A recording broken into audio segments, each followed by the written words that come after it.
we go through this, you could be blown away. And we need to start working on it and helping you reduce the exposure. And y'all have a brand new facility coming in, and on the very last page, it describes that facility, and I have that on one of these. And as it turns out, this company is negotiating with the one y'all are asking about to actually set up on their property. So it's going to be even worse. And they've got a time frame, and they are supposed to be applying for permits with DEQ for their air and their water and their hazardous waste permit. And all they have is a first meeting with DEQ and the various entities that they are going to put together for this new facility were all the consultants that went to that meeting, but they haven't applied for a permit. So I can't tell you, like I'm going to tell you today, these are the chemicals that they are going to be releasing, and these are the chemicals that they are required to monitor. Because I have just about this one page information on that facility, but it's going to be on the property of the facility y'all are concerned about. And so it's going to make it even worse and more damaging to your health with all the other chemicals being released. So let's go back to the beginning. Because I know there's been a lot of discussion around town on the new facility. So the one that I was asked to talk to tonight is about IMTT St. Rose Terminal. And you have the figures in here, and I have posted them up on the board here. So it's a tank terminal that handles bulk, liquid, commodities, and special chemicals. It's located in St. Charles Parish on the Mississippi River. The IMTT facility consists of 208 tanks. They do not own the chemicals that they store. They just handle the chemicals as they come in and as they ship them out. So there are 208 tanks, and if you see the pictures there and you've got the pictures in your handout, you can identify those tanks. And that's what they store, all of the chemicals. And then they contain 16.3 million barrels of chemicals sitting in those tanks. And as we go through this, I'm going to tell you that enforcement is not happening. They have certain things they have to do of inspection on a regular basis. They have 10-year inspections for some of those tanks.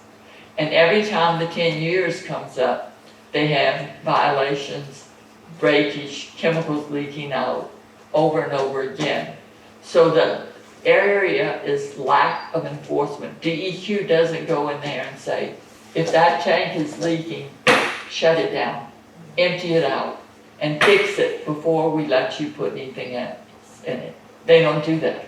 They don't do that. They just give them more and more and more time, and they are in violation, but they're not enforcing the rules and regs. So on the facility also has access to the commodities coming in barges and ships by rail. And you know you have the two rail lines that when you leave Airline Highway and you come here, you cross two rail lines. And then they have 5 deep water tanker berths, so big ships that you see on the river. There are 5 places they can unload or load into those ships. They have 13 barge places they can load or unload the barge. And then they have pipelines, and one of the pipelines is known as the Louisiana Loop system that connects all around Louisiana. So these chemicals are coming in by ship, by barge, by pipeline, by truck, put in storage tanks, and then when you order a shipment, we load a truck, or we load a train, or we load a barge, and we ship it to you. And as a result, when it's flowing from the tank into the barge or the ship, it's being released into the air, and that's where y'all are smelling all the time. So I'd like to, at the end, give you the phone number for DEQ, that if you smell something, turn it in to DEQ. You can do it anonymously, or you can give your name. And then I can check, if you said yesterday at 2 o'clock, you called in a complaint, I can check and see if they registered an issue. And so I can come back to you in a month or so and say, you know, remember when you turned in that complaint, these are the chemicals and these are the health impacts. That chemical was being released into the environment, and that's what you smelled and that's what you inhaled. So we can set that process up. If you complain, then I can get the data, and it may take a month for it to go through the process, but I can tell you what you're being exposed to and the health impacts. So on page 2 and 3 are maps. The one on page 2 is from 2 different angles. If you look at the one on the bottom of the page, you can see right along the bottom, you see the Mississippi River, and you see where they can land the ships and where they can land the barges to unload or load. And remember, every time they load and unload, there's a thing that I call a berth. It's about that big around, and it's usually on the top of the levee or right near the levee. And it's where, when they're loading or unloading a ship or a barge, it's what they use to burp the process, allow those emissions out so it doesn't build up in the pressure vessel. And I do a lot of work, and I'm board chair of earthworks. And the issue is we have flare cameras where you can look through the camera like a TV camera, but it gives you all the volatiles coming out. And whenever I have access to the flare camera, all those burp things are just venting out into the air, and y'all are all being exposed to that. So that's one place for exposure. And then when the tanks and the barges are emptied, or when they fill the tanks or empty the tanks, it's venting into the air, and that's what you're being exposed to. So that's from 2 different directions. You see the one at the bottom has the Mississippi River, and the one at the top. But those are the ones that you see on the first page, says how many tanks they have. And then the next page is another version of how many tanks they have. And we're going to talk again about the new facility, and they want to use some of those tanks, but they want this company to build more tanks just for them. So that's going to add huge amount to what you're breathing in the air every time they empty or fill a tank or take out part of that material to put in a barge or to put in a truck or to put in a train. So then on page 4, there's things that are called criteria in toxic air pollution. And these are the ones that were released last year in 2022.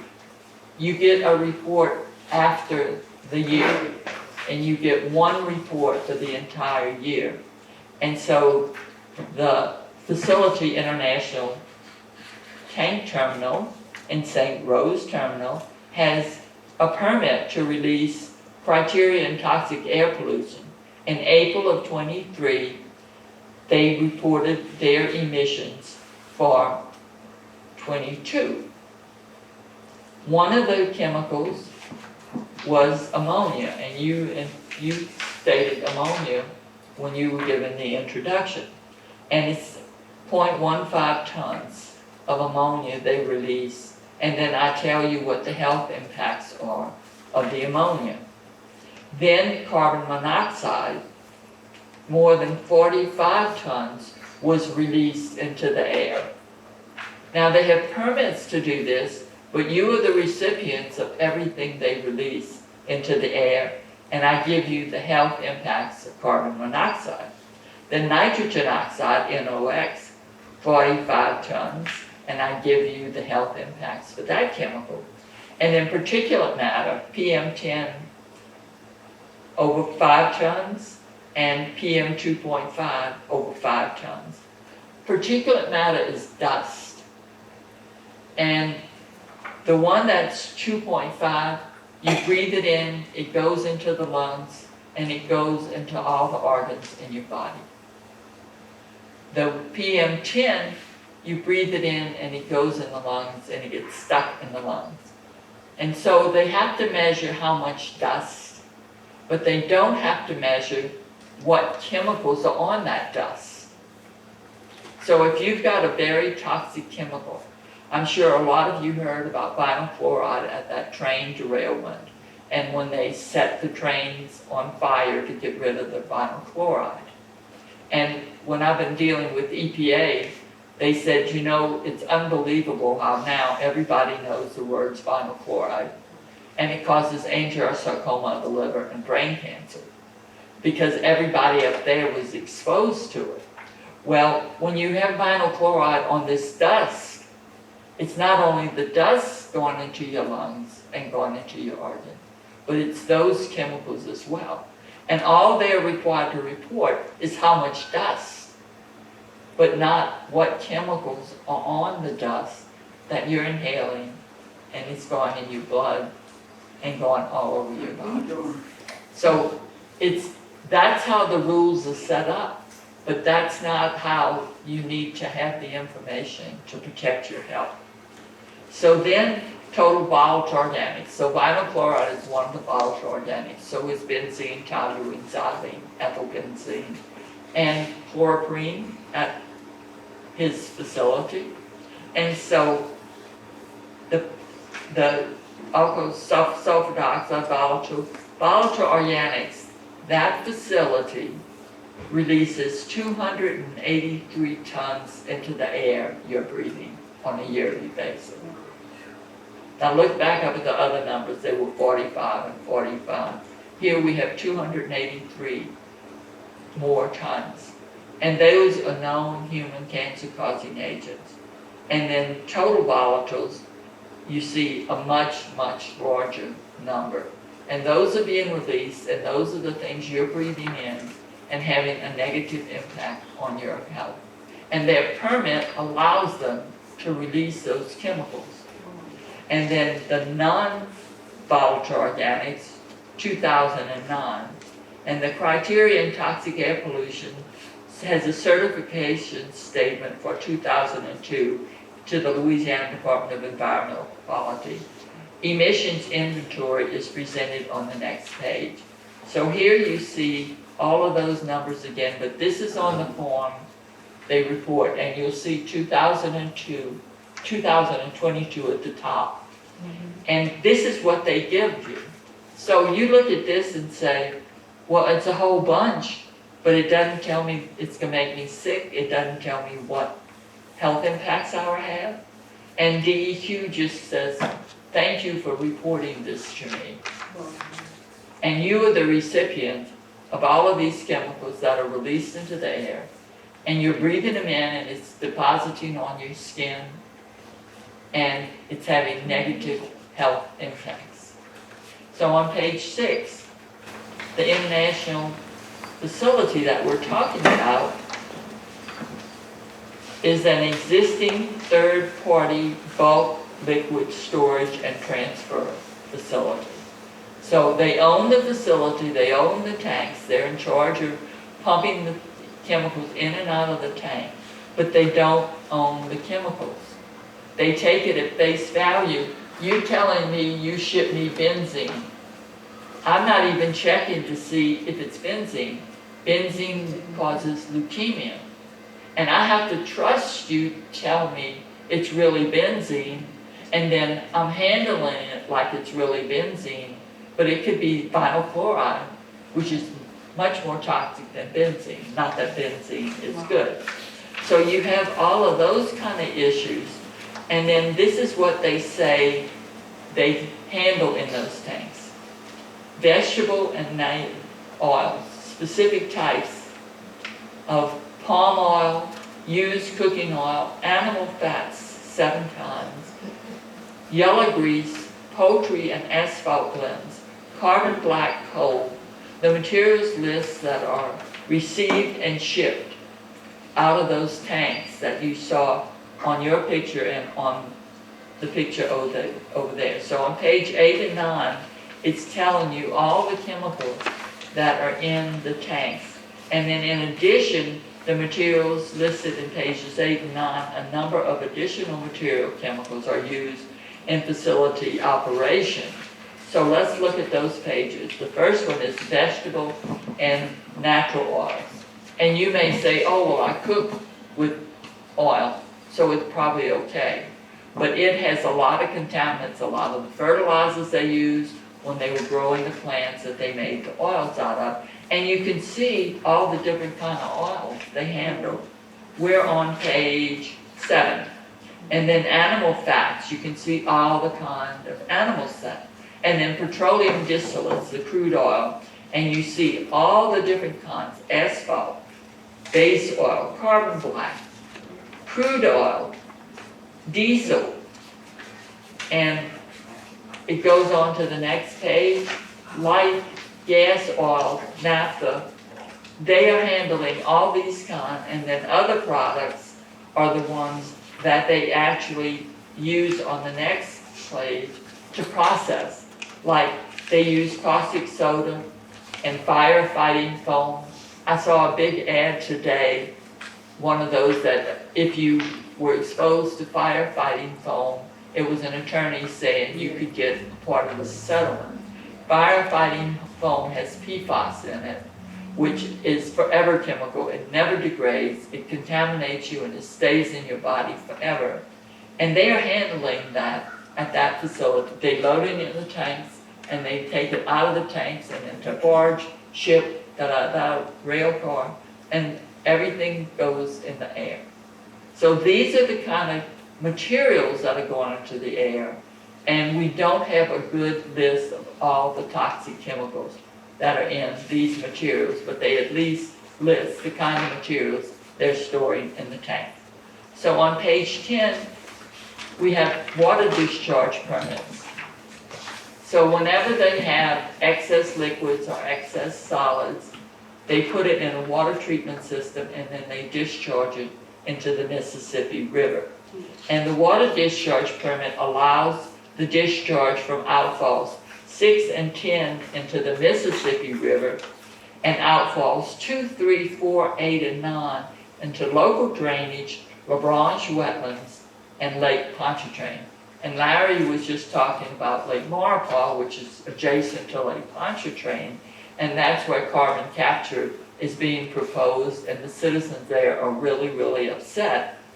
Well, the toxins from this facility in your community are being discharged into Lake Pontchartrain and going into Lake Maurepas. And so I'm going to bring this part of the presentation to them the next time we have a meeting so that they realize what's coming from your facility into the waterways of their community. The water discharge permit allows the discharge from 6 and 10 into the Mississippi River and the outfall in 2, 3, 4, 8, and 9 into the local drainage, La Branche, and Lake Pontchartrain. And I'm going to talk to you about your drinking water in a few minutes. So the discharges consist of intermediate discharges of stormwater runoff and a whole host of truck and rail loading, unloading areas, and the vehicle wash water, previously monitored, treating sanitary water.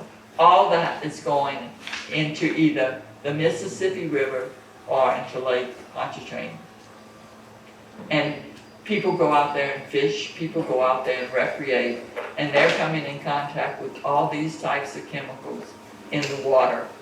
So the discharge from outfall 006 is the intermediate discharge of treated processed wastewater, including tank and equipment wastewater. And it tells you it goes into the docks and the trucks, and then water from methanol loading, incidental spills and leaks, and that's the kind of things they have to write in their report. Petroleum contaminated groundwater, hydrostatic tests, waterworks from the location. Then the discharge into 10 is from intermediate discharge of boiler regenerative. So the renewed permit includes the flexibility, and you're going to love this. They just got a renewed permit for wastewater. And that renewed permit includes the flexibility for the St. Rose terminal to accept processed wastewater from IMTT Gretna and IMTT Avondale facility for treatment in the facility in your community and discharging into the Mississippi River where you get your drinking water source from. So IMTT Gretna and Avondale facilities are existing private for-hire bulk liquid storage transfer facility, just like the one you have here. And it handles the same products as the St. Rose facility. And this request is limited to only accepting wastewater generated at those two locations. And oh, by the way, they don't still own those. They sold those two facilities to other owners. But they are still accepting all their wastewater here and discharging it into your drinking water source. And so what do you have in there? You have total organic carbon, a whole bunch of metals, cyanide, phenol, chemical oxygen demand, volatile oxygen, oil and grease, VOD, TCSS, pH, acid and base neutrals, benzene, toluene, ethylbenzene, xylene, the effluent from outfalls 2, 3, 4, 8, 9, 6, and 10 are presented on the next page. A ton of chemicals that are in your water being discharged in your river, and your drinking water is coming from that river. Isaac, welcome. Hi, I'm with Lee, and I'm just documenting the meeting for Wilma and for anybody who wants to watch it who's not here. So, we have some more handouts somewhere. Can someone give him a handout? What Larry's got. So all of these chemicals are in the wastewater that they're discharging into your river and into Lake Pontchartrain. So there's a whole host of metals, cyanides, volatile organics, and then you see it goes on the next page, and you see it goes on the next page, and you see it goes on the next page for another effluent, and on the next page, and on the next page, and on the next page, and on the next page, and next page. And you could be drinking and absorbing these chemicals, but most of all, you could be being exposed to these chemicals being released into your air. And you're breathing it, and it's going into your body, into all your organs. Is this the kind of facility you should have in your community that puts this much large quantities of toxic chemicals into the air? So you just keep going, and they have each one of the discharges telling you all the chemicals. PCBs are what used to be in transformers, and they have contaminated the whole environment and a lot of the organisms. So let's pick up on page 25. Let's talk about your drinking water. So you live in St. Charles Parish, right? Yes. Or most of you do. And the public water system is served by St. Charles Parish Department of Waterworks. There are two locations where they remove water from the Mississippi River. One on the east side, one on the west side. There are two treatment systems, one on the east side, one on the west side. They use Mississippi water as the source water that they treat to send to your house. Regulated contaminants that are detected in the finished drinking water in your parish. Atrazine. Atrazine is a pre-emergent herbicide. It's applied to the croplands in early spring and the Midwest. So it's really applied a lot in the I-states, Illinois, Indiana, Iowa. And when it rains, it runs off into the Mississippi River. And when that water flows down here, you are having it in your finished water. When they treat your water, it does not remove the atrazine. One of the federal agencies a number of years ago tested the atrazine in your finished drinking water. And I got really upset. Early spring to mid-fall, your finished drinking water from St. James to the Gulf uses Mississippi River water and exceeded the atrazine standard. From late fall to spring, it's below the standard. And so they said, you average it, and when you average it, it's just a little bit below the standard. So they don't have to notify you, and they don't have to do anything more to treat it before they send you the water. Now, I'm going like, what about people that have cancer?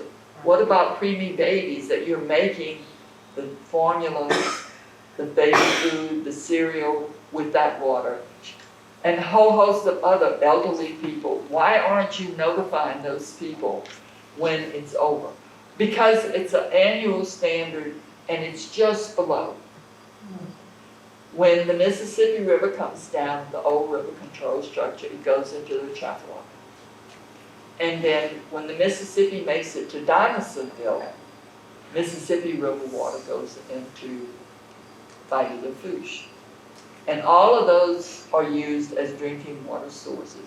And then when this atrazine is still moving down the river all the way to the Gulf, y'all get it in your finished water. So let's see what atrazine causes. It induces complete feminization in males. It's an endocrine disruptor. Exposure at very high levels may impact the nervous system. Acute or short-term health symptoms consist of skin allergies, irritation of the skin and eyes. That chemical is in your finished water all year long, all the time. Then we have hexachlorocyclopentadiene, and it's discharged from chemical facilities. So yes, all the chemical facilities on the Mississippi River discharge their wastewater into the Mississippi. And then total haloacetic acid, disinfecting byproducts. And then all of those chemicals are in the water you drink. And even if you buy a water treatment system, it removes some but not all, and you're still being poisoned when you drink the water out of your faucet. So, required health effects language from the Environmental Protection Agency. So besides the standards for each of those chemicals, EPA requires to put on these notes for your water system. So this is the one for the East and West Bank in your parish. Some people may be more vulnerable to contaminants in drinking water than the general population. Immunocompromised persons, such as persons with cancer, undergoing chemo, persons who have undergone organ transplant, people with HIV or AIDS, and other immune system disorders, some elderly and infants can be particularly at risk from infection. You never see those notes from EPA. They send them to the drinking water system, but they don't ever provide them to you. And you pay your bill, and you keep drinking the water, and you pay your bill, and you keep being exposed to all these very toxic chemicals. The other note from EPA is some people who drink water contaminated with trihalomethanes in excess of the maximum contamination level over many years may experience problems with their liver, kidney, or central nervous system and have an increased risk of getting cancer. From your drinking water, the drinking water that you pay to have delivered to your house. Some people who drink water containing haloacetic acids in excess of the maximum contamination level over many years may have an increased risk of also getting cancer. So those are the things they don't tell you about your drinking water source. And there's nobody else that has enough resources to put in an adequate treatment system and the pipelines to bring them to everyone's home. So what you have is what you get, and yet they're not notifying you of the negative impacts. So now we're on page 27. This is called the St. Rose Refinery. And if you look on the next page, we'll come back to this page, there's a little arrow on the site. You see that? You see the little, sort of a triangle with a curve, the red? That's where the refinery is. The refinery's closed down, but it still has all the chemicals stored on site, and it's still venting into the air. And as you see, it's part of that big storage facility. So going back to the page we started on page 27, the St. Rose Refinery is also known as the Narco Refinery Complex, and it's in St. Rose. Petroleum processing facility and idle asphalt refining facility. So that little bitty piece that looks so small was very, very, very toxic and treating a lot of chemicals that had to do with crude oil and with asphalt.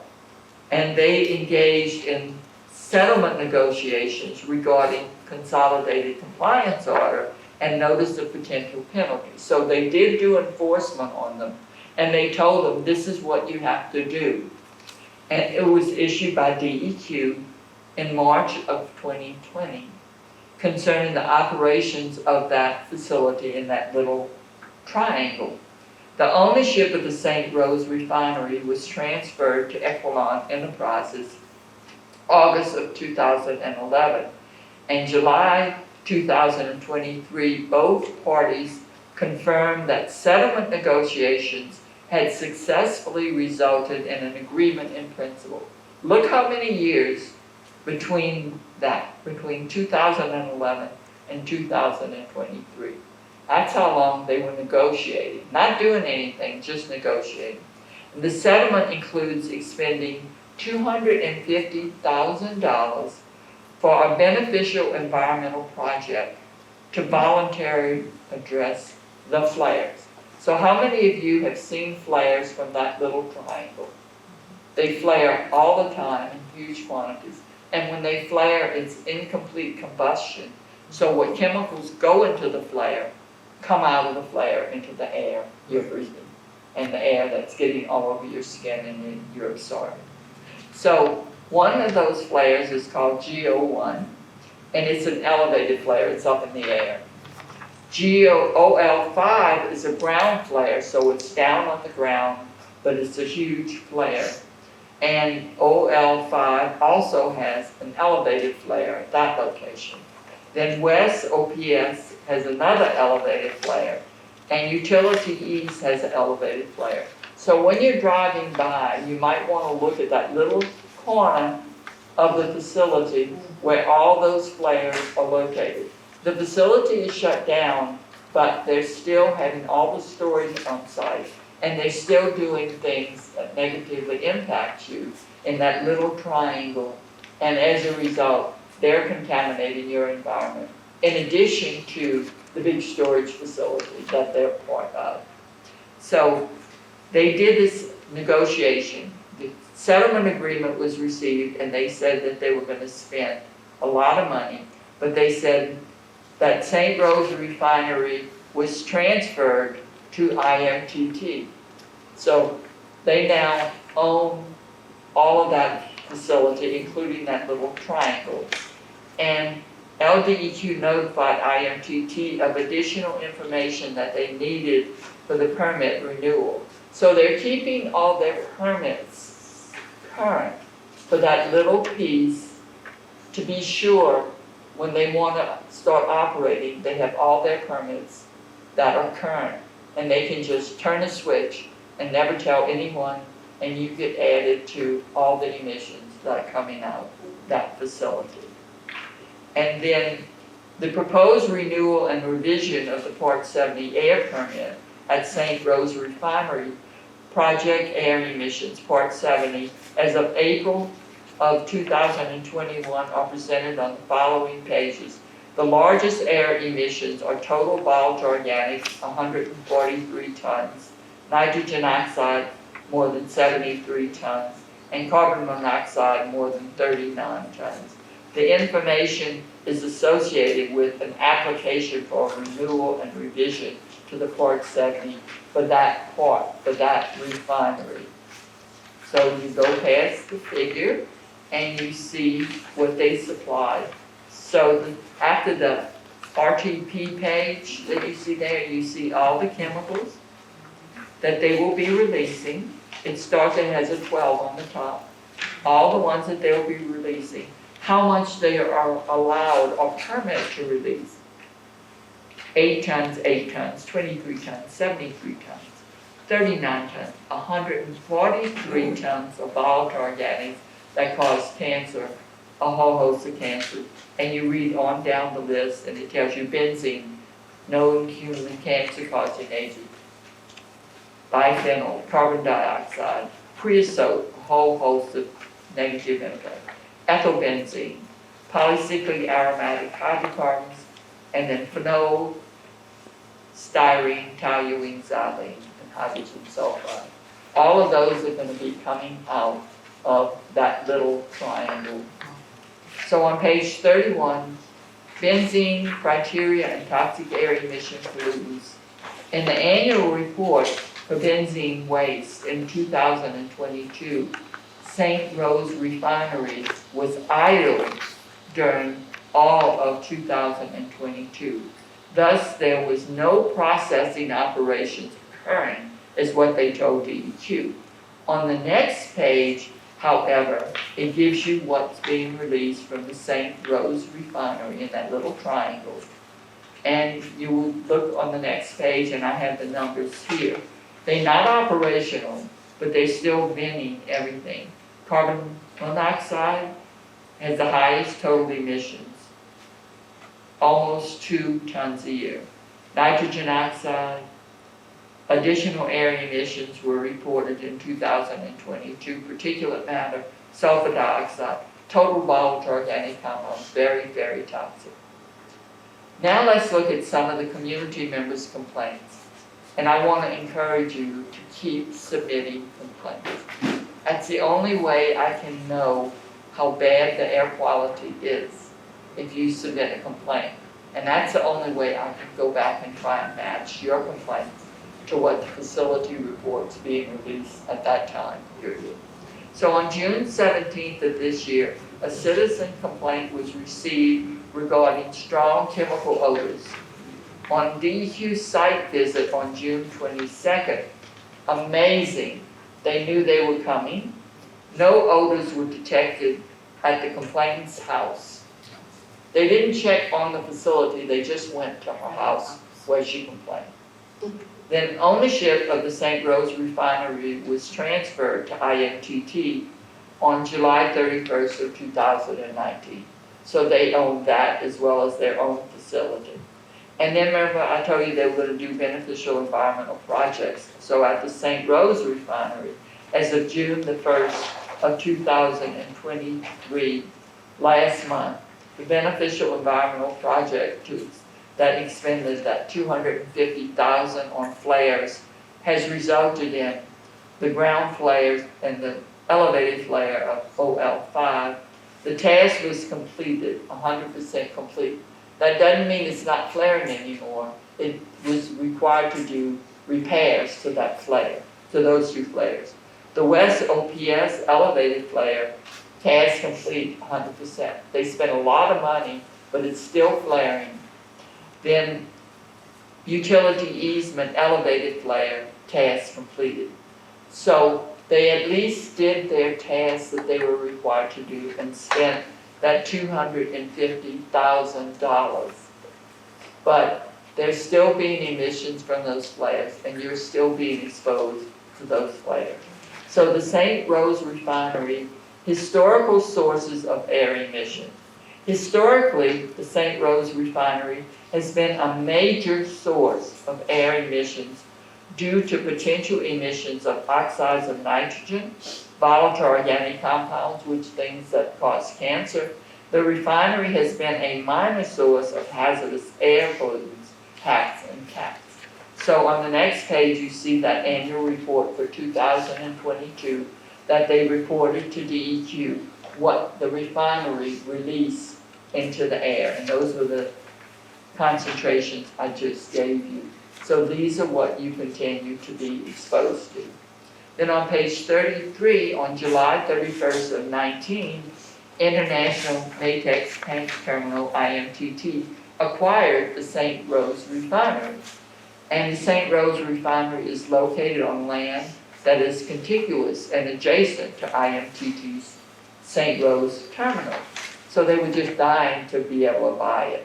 The two facilities are contiguous and adjacent and under common control. Thus, the two facilities comprise a single major source of air pollution under state and federal regs. The two facilities remain as separate major stationary sources due to the different SIC codes. But together they are a major, and individually they are major sources that pollute your air that you inhale and you have deposited on your skin. So then we look at some of the incidents and deficiencies. March the 3rd of this year, spill reported by IMTT, they requested 60 days extension to submit the response to the spill report and incorporate the results of phase 2 reports and develop a work plan for investigating the site. So it was so bad they had to put forth a work plan to investigate the site and what caused that event. And they needed 60 more days to develop it before they tell you what they're going to do and tell you that all this time they've been polluting the air that you breathe and that gets on your skin. But they desperately needed those 60 days to deal with. On May the 12th of this year, recap notice of deficiency, extension request letter of May 9th for submittal of their response to recap. Request was granted a 30-day extension in May of this year. Then on June the 5th, DEQ issued their LPDES, the general permit, which goes into the waters, effective date of June 1st for discharges related to the hydrostatic test of new pipelines. So they put in chemicals in the pipeline, they pressure it up, and they see if it leaks out, and then they throw that water away into the wastewater treatment that then goes into the Mississippi River water. So the flow lines, the vessels and tankers and the pipeline flow lines, and all of those have the chemical in it that they pressure tested, and then that's what they discharge into your water. Transfer or storage natural gas, crude oil, liquid or gaseous petroleum hydrocarbons, other substances which would adequately be regulated by the effluent limitations in the permit and which were allowed to be discharged into the water from the St. Rose terminal.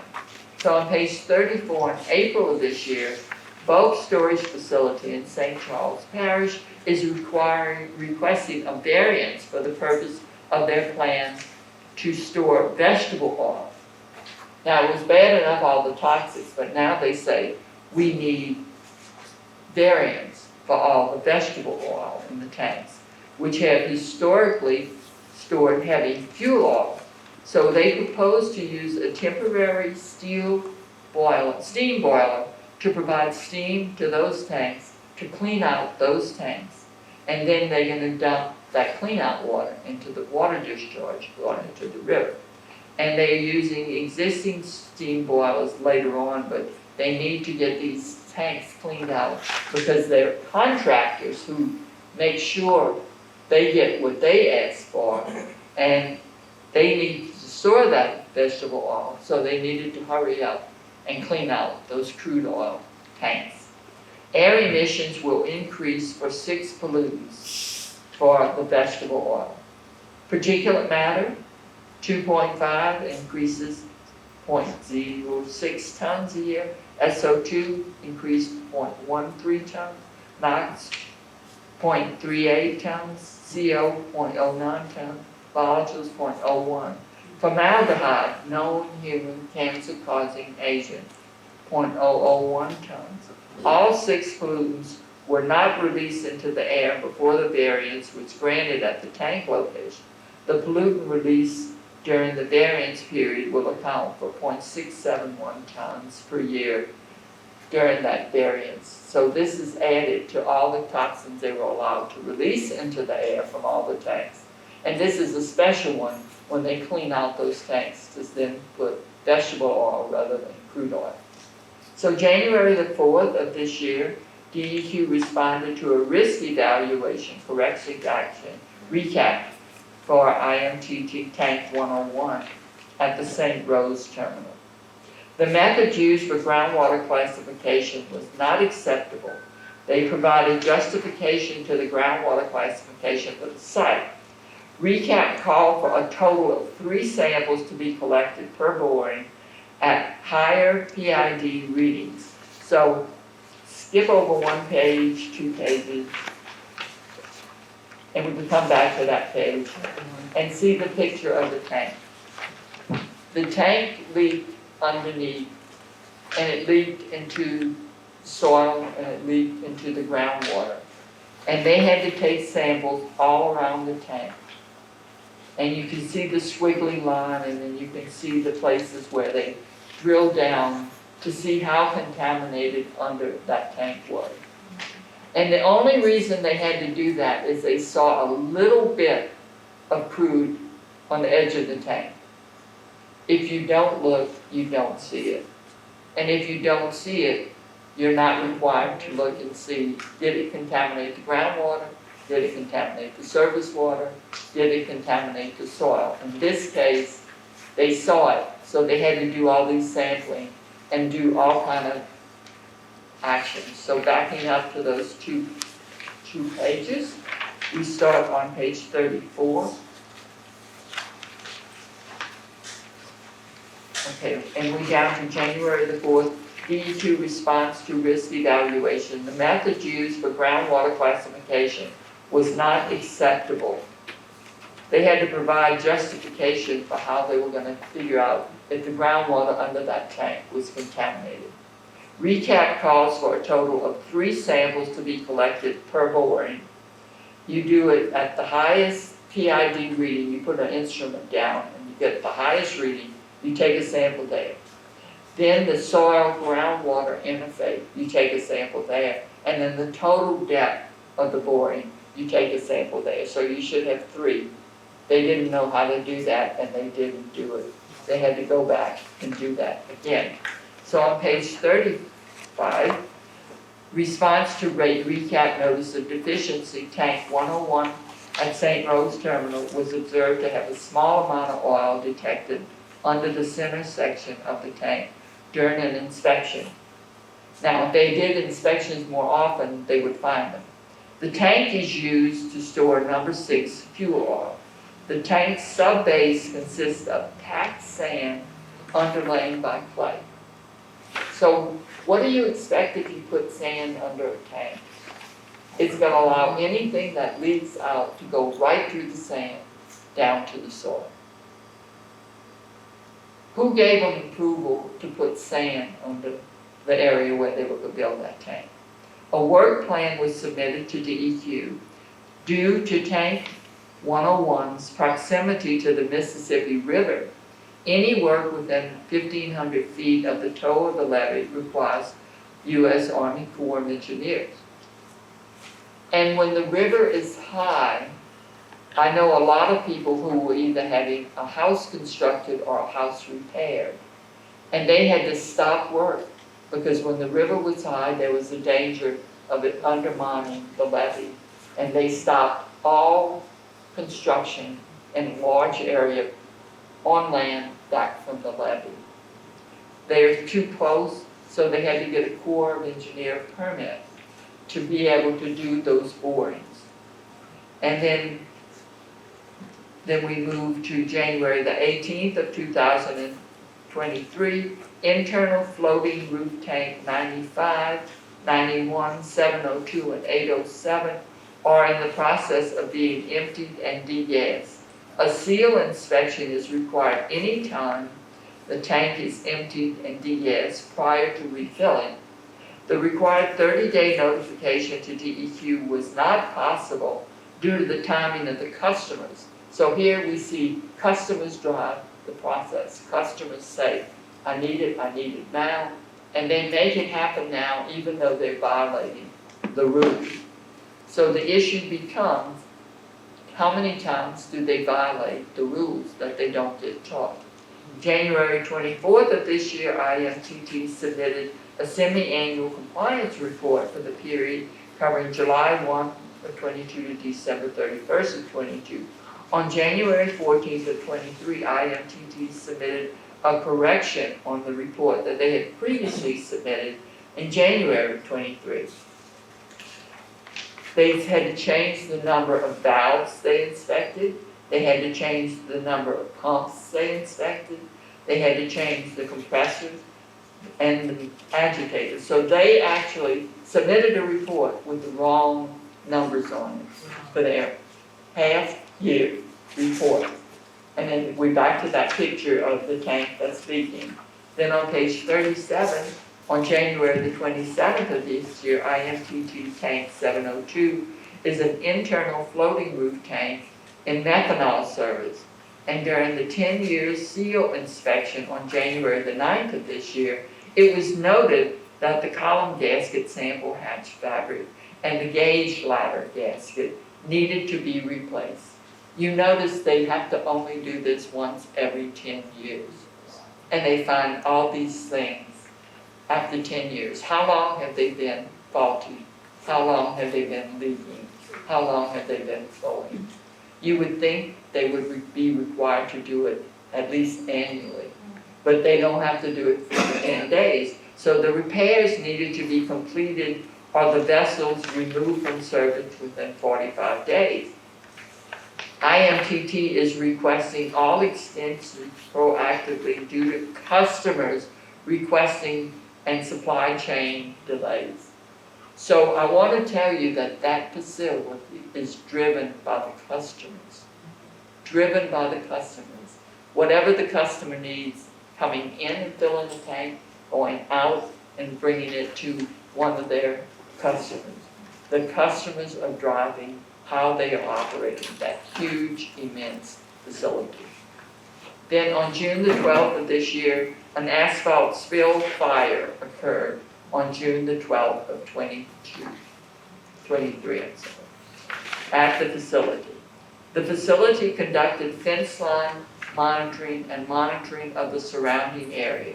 No volatile organic compounds were detected during the time of the fire. The area in which the fire occurred was the construction and demolition area. No visible staining was observed at the location. And we have another fire this year, which I'll tell you about in a minute.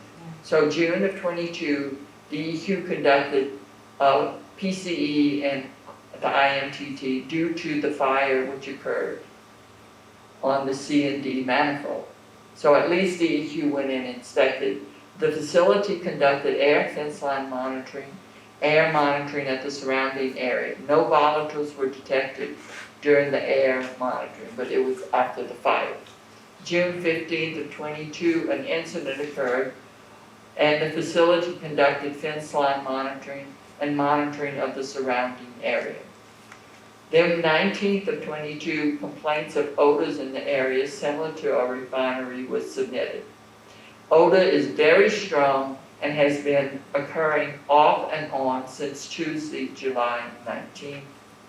Then June 23rd of 22, complaints of unknown chemical fumes, rotten eggs are coming from the incident location. On page 38, January 23, IMTT terminal released barium and total petroleum hydrocarbons to the soil. So then they had to do cleanup of the soil. April 3rd of this year, tank number 22 was on fire and actively billowing black clouds of smoke. How many of you paid attention to the fire? It was a huge, huge fire. Not a little blaze. And it was tank 22. So emergency response teams and fire departments were fighting the fire with 5 to 6 streams of water from multiple angles. Tank number 27 contained residual natural gas condensate. Air monitoring conducted on the northeast side of the tank. Winds were from the southwest. Air monitoring yielded 1 part per million volatile, 0.2 parts per million SO2, some oxygen, and no detect for all the other parameters. Community out monitoring performed by Chris C. along Highway 626 and adjacent neighborhoods. Y'all all know where 626 is? St. Avenue. Right. Non-detect readings for all air monitoring off-site and slight odor detect along Highway 626. IMTT personnel stated that the surrounding tanks were empty and do not contain crude oil. Thank God they were empty, because they would have then caught fire and burned. EPA and USGS monitored via phone. So they were on the phone all the time, but not out there seeing it. All fire water runoff is contained on site and all containment valves were closed. So somebody could get close enough to close off those containment valves. The cause of tank fire is unknown. Shell Fire Department and Emergency Response Team, and you know where they come from, Norco. So the Shell Fire Department, Valero Fire Department, and you know where Valero is. It's on this side of Norco. They're getting everybody out. There are Valero Fire Department and Emergency Response Team. Norco Fire Department on site to assist. IMTT Fire Department also on site. TES contracted to air monitor off site. So TES was doing the air monitoring. They spoke with Mr. Thomas in control of TES on the phone. So the guys on the phone were telling the air monitoring guys where to go and what to collect. He stated non-detect of all parameters and oxygen readings were 20.8. What is TES? Oxygen readings allow a fire. What is TES? What is TES? Okay, that was, the TES is the company that goes out with all the monitors. So they were doing the monitoring while the other guys were fighting the fire, and they were trying to figure out had the toxins moved off-site. TES air monitoring at 4th and River Road. So see, they were monitoring off-site. 4th and Railroad tracks, Adams Street, Railroad tracks, St. Rose Avenue, Railroad tracks, and St. Rose and I-310. So they were going out pretty far from the fence line, doing that air monitoring to see if there were toxins in the air that y'all needed to be notified to evacuate. TES stated strong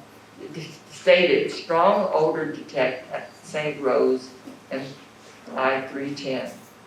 Alcohol-resistant foam was applied to the fire through 12-inch lines at 8:30 p.m.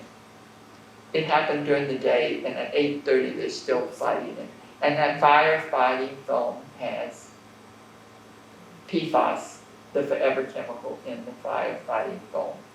Thermal imaging by drone was conducted by Shell Norco team, and then a second AFFF phone application was performed at 10:20. So this fire lasted a long, long, long time. So this is information that they submitted on 4/10/23. You can barely see on the top. Dear Emergency and Radiological Service Division representative, on April the 3rd of 2023, an incident occurred at IMTT St. Rose Terminal. Details of that incident are found on the attached release notification, and that's the one of the fire, and it goes pages, pages, pages. And then IMTT St. Rose release notification form. The St. Charles Parish EOC was aware of the incident at approximately 13:45 on April the 3rd. So this is the fire. And Matthew Bobby of IMTT discussed the incident with St. Charles Parish Emergency Response in that time frame. State Police and LDEQ were on site thereafter and were aware of the incident. How could you not be aware of the incident as big as it was? Nevertheless, Matt of IMTT provided a formal notification at 6:10 on April the 3rd. And then the release event description and clause in the middle of the page under Roman numeral ID. On April the 3rd at approximately 13:45, a tank fire occurred at IMTT St. Rose Terminal. Local emergency responders as well as IMTT emergency team responded to the incident and were able to contain the fire and put it out by 21:10. So how long was that fire? From 13 to 21, 8 hours. 2 contractors sustained injuries and were taken to a local hospital for treatment. Air monitoring was conducted within the terminal and surrounding community, and that was those guys with the initials. And no monitoring was conducted within the terminal and surrounding communities, and no measurable levels of volatile organic compounds, flammable odor, carbon monoxide, or hydrogen sulfide at ground level was detected. The cause of the fire is still under investigation. No material was released above the reportable quantity. That's supposed to make you feel good. There was no discharge of liquid product to the environment. All firefighting water and foam were contained within the containment of tank in 2022. All fire damaged material will be disposed of in accordance with IMTT waste management plan. Firefighting water and foam remain contained. Ultimate treatment and our disposal options are currently being evaluated. So immediate remedial or corrective action taken or to be taken to stop unauthorized discharge. There was no discharge of liquid product to the environment. Firefighting water and foam remain contained on site. Potential harmful effects of events on humans and the environment. There was no discharge of liquid product to the environment. Firefighting water and foam were and remain contained. Air monitoring was conducted within the terminal and surrounding community, and no measurable levels of volatile organic, flammable, carbon monoxide, hydrogen sulfide at ground level was detected.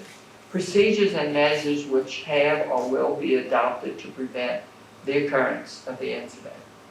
The incident is still under investigation. It's unknown at this time if new procedures, measures will be adopted.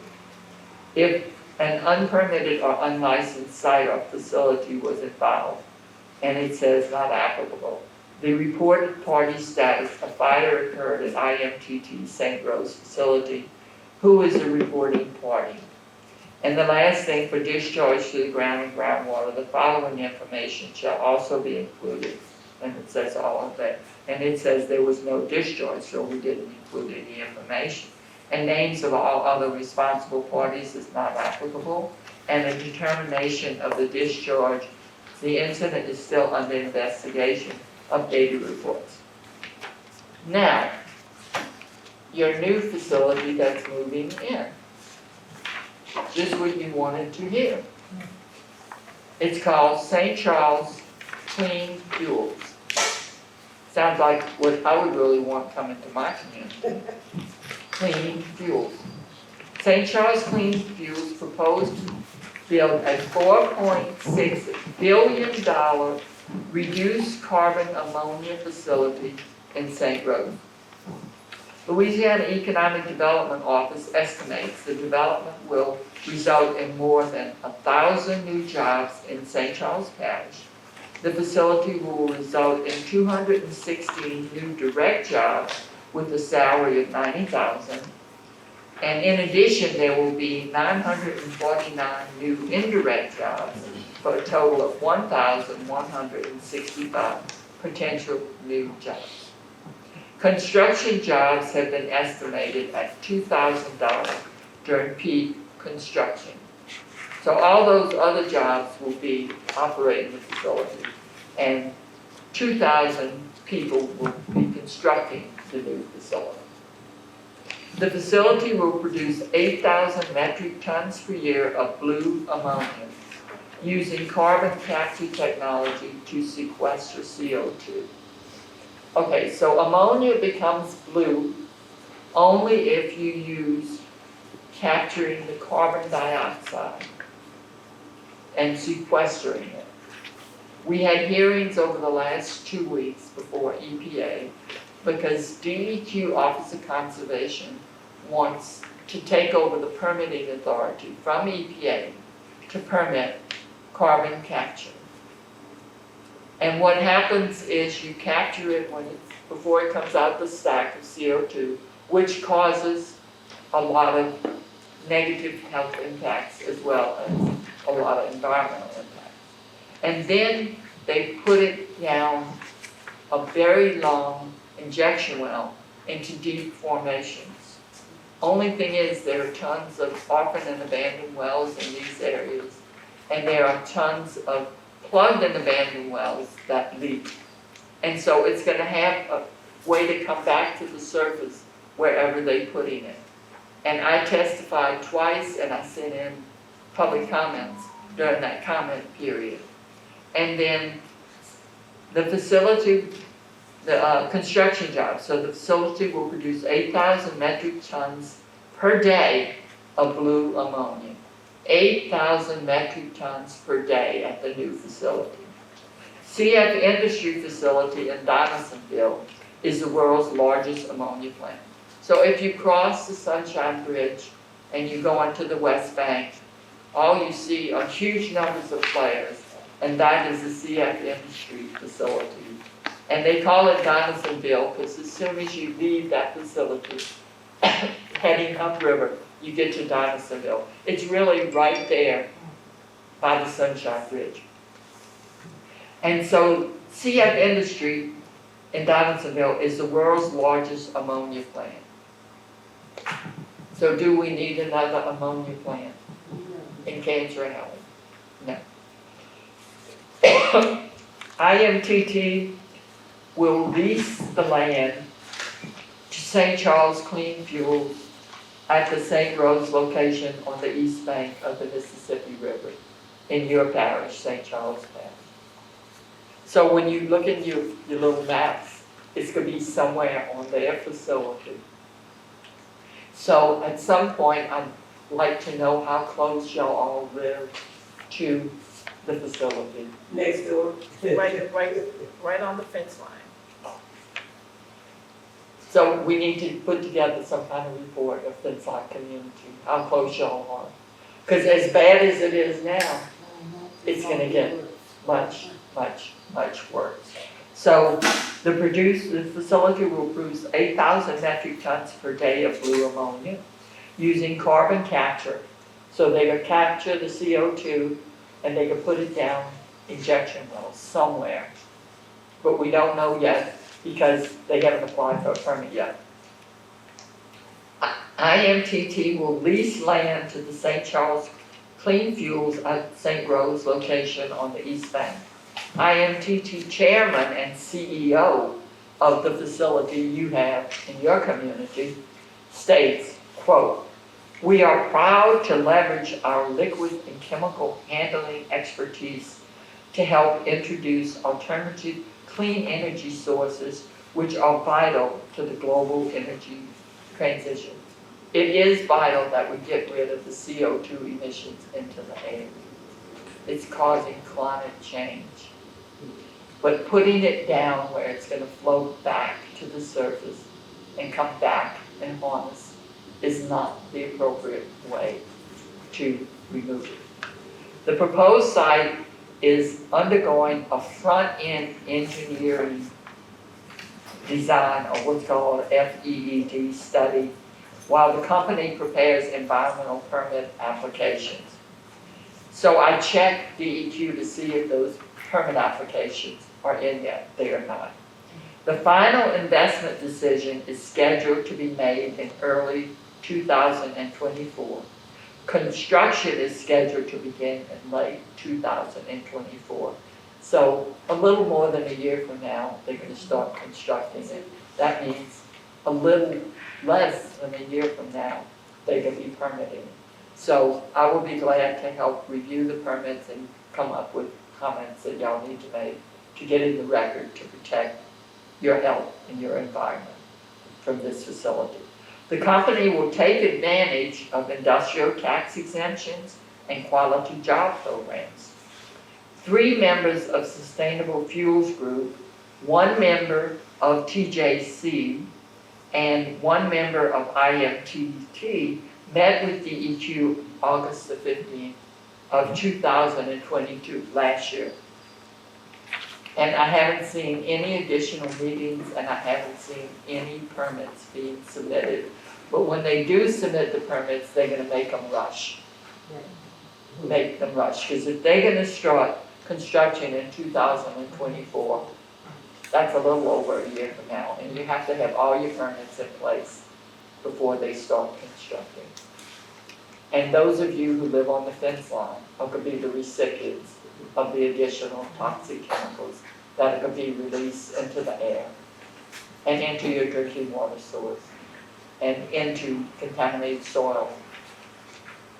All hosts of issues are coming to you from the facility that's already there, but that's where they're gonna store all the ammonia they make and where they're gonna ship it out and where they're gonna store it from the production site.